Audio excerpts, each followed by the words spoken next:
Hello friends, आज की इस वीडियो में हम बात करेंगे केबल्स के बारे में। केबल्स क्या होती है, वायर क्या होती है, केबल कितने टाइप्स की होती है, डिफरेंट टाइप ऑफ केबल के क्या क्या एडवांटेजेस होते हैं, वोल्टेज ड्रॉप के क्या कारण होते हैं और केबल रेटिंग क्या होती है। पहले बात करते हैं वायर।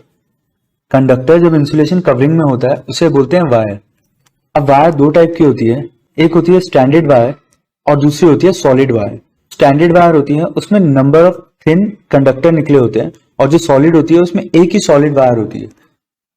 जो हम घर में यूज करते हैं वो स्टैंडर्ड वायर यूज करते हैं। फैन लाइट्स के लिए जो हम घर में यूज करते हैं वो स्टैंडर्ड वायर यूज करते हैं। अब केबल्स क्या होती है, नंबर ऑफ वायर को जब हम एक और इंसुलेशन में कवर कर देते हैं तो उसे बोलते हैं केबल। ये सिंगल वायर के केस में भी हो सकता है, अगर सिंगल वायर को भी हम डबल कवरिंग दे दें तो उसे भी केबल बोलते हैं। जहां पे हाई फ्रिक्वेंसी का काम होता है वहां पे हम सॉलिड वायर यूज करते हैं। स्टैंडर्ड वायर यूज होती है इलेक्ट्रिकल सिस्टम में। अब हम आते हैं टाइप्स ऑफ केबल में। टाइप्स ऑफ केबल से पहले हम देखते हैं स्ट्रक्चर कैसे होता है केबल का। सबसे इंटीरियर पार्ट होता है कंडक्टर। कंडक्टर कॉपर और एल्यूमिनियम का होता है। कंडक्टर के ऊपर इंसुलेशन होती है जो आर वाई बी या ब्लैक कलर की होती है। आर मतलब रेड, येलो, ब्लू और ब्लैक कलर की होती है। उसके ऊपर जो कवरिंग आती है उसे बोलते हैं इनर शेड। इनर शेड के ऊपर होता है आर्मर। आर्मर के ऊपर जो कवरिंग होती है उसे बोलते हैं outer sheath. Types of cable में कंडक्टर जो होता है वो स्टैंडर्ड और सॉलिड होता है। जो मटेरियल होता है कंडक्टर का वो एल्यूमिनियम और कॉपर होता है। इंसुलेशन जो होती है वो पीवीसी, एक्सएलपीई, एचआरपीवीसी और जीरो हैलोजन। पीवीसी की फुल फॉर्म होती है पॉलीविनाइल क्लोराइड। एक्सएलपीई की फुल फॉर्म होती है क्रॉस लिंक पॉलीइथिलीन। एचआरपीवीसी की फुल फॉर्म होती है हीट रेजिस्टेंस पीवीसी और फिर जीरो हैलोजन। पीवीसी का जो मैक्सिमम टेम्परेचर होता है वो 70 डिग्री होता है। मतलब अगर पीवीसी इंसुलेशन है तो जो केबल है वो 70 डिग्री टेम्परेचर तक बेयर कर सकती है। इसके बाद डैमेज होने के चांसेस होते हैं। एक्सएलपीई की जो केबल है वो 90 डिग्री तक बेयर कर सकती है। एचआरपीवीसी की जो केबल है वो 85 डिग्री तक बेयर कर सकती है। और फिर आती है जीरो हैलोजन। जीरो हैलोजन का मतलब है कि अगर हमारी केबल बर्न होगी तो उसमें जो स्मोक निकलेगा वो हैलोजन जीरो होगा, मतलब उसमें हैलोजन नहीं होगा। हैलोजन हार्मफुल होती है तो केबल जीरो हैलोजन वाली होगी।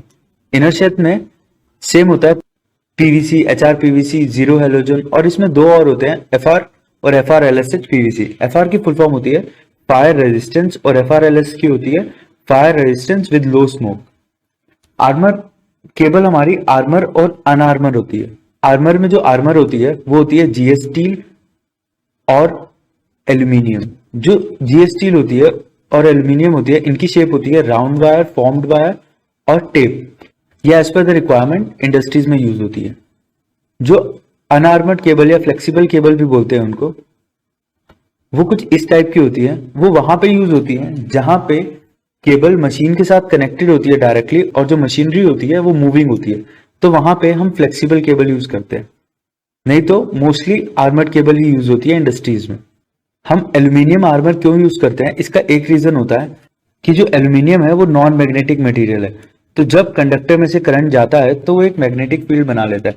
तो उस मैग्नेटिक फील्ड की वजह से अगर स्टील आर्मर रहेगा तो उसमें करंट इंड्यूस होगा उस मैग्नेटिक फील्ड की वजह से। करंट इंड्यूस होने की वजह से केबल ओवरहीट होगी, तो उसको रिड्यूस करने के लिए हम एल्यूमिनियम आर्मर यूज करते हैं। ये सिर्फ हम सिंगल कोर केबल में ही यूज करते हैं। आउटर शेड भी हमारी सेम होती है पीवीसी, एचआरपीवीसी, एफआर, एफआरएलएसएच और जीरो हैलोजन की। पीवीसी और एक्सएलपीई में जो पीवीसी होता है उसका जो टेम्परेचर मैक्सिमम ऑपरेटिंग टेम्परेचर होता है वो 70 डिग्री होता है।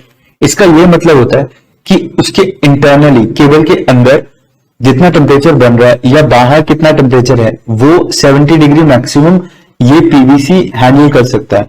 अगर इससे ज्यादा होगा तो या तो इंसुलेशन अगर आपकी पीवीसी की, आपका आउटर शेड पीवीसी का या इनर शेड पीवीसी का, उस पर डैमेज होने के चांसेस है। अगर बाहर का आपका टेम्परेचर 70 से ज्यादा है तो आउटर शेड डैमेज होगा, फिर इनर शेड डैमेज होगा। इसीलिए और जहां पे हमारा 70 डिग्री से ज्यादा है वहां पे हम यूज करते हैं एक्सएलपीई। एक्सएलपीई हमारा 90 डिग्री तक हैंडल कर सकता है। याद रहे ये जो है ये टेम्परेचर ये इनसाइड द केबल और outside the cable ambient temperature को भी कंसीडर करते हैं।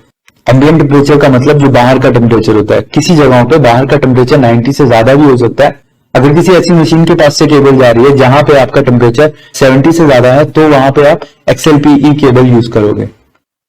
हमारा अगला आता है शॉर्ट सर्किट टेम्परेचर। इसका मतलब है कि जो हमारा पीवीसी केबल है शॉर्ट सर्किट के टाइम पे 160 डिग्री हैंडल कर सकती है।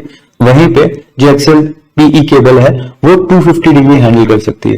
जो इसका लोअर ऑपरेटिंग टेम्परेचर है वो -15 डिग्री है और जो XLPE का लोअर टेम्परेचर है वो -400 डिग्री सेल्सियस है। ये ऑब्वियसली वो टेम्परेचर है जो बाहर एम्बिएंट होगा या बाहर के आउटसाइड एटमॉस्फेयर का होगा। जो टफनेस है पीवीसी की वो ज्यादा होती है, जो XLPE की टफनेस है वो पीवीसी से कम होती है। कॉस्ट सेविंग, जो XLPE होती है वो सस्ती होती है एज कंपेयर टू पीवीसी।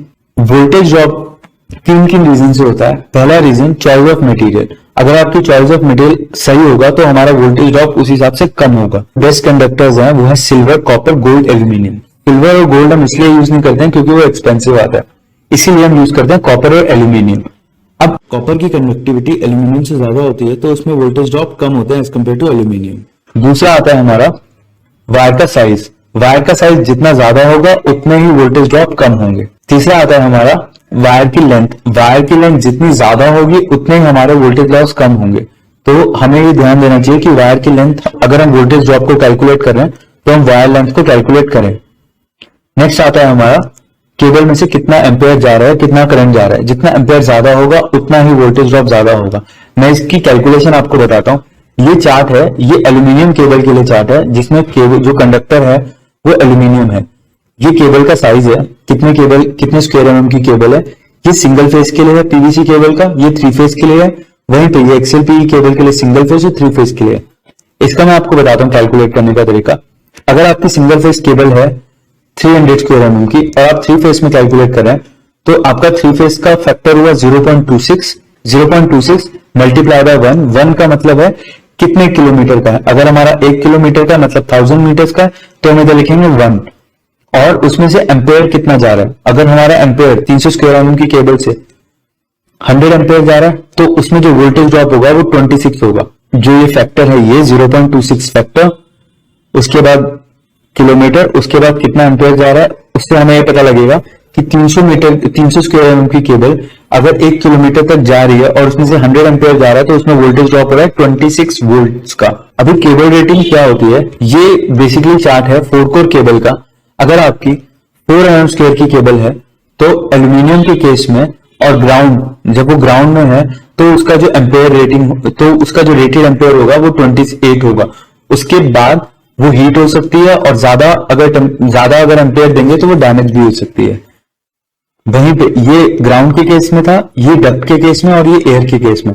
अगर हमारा कंडक्टर जो है कॉपर है तो 36, 30 और 30, मतलब 36 ग्राउंड के केस में, डक्ट के केस में 30 और एयर के केस में 30, 4 स्क्वायर एमएम की केबल।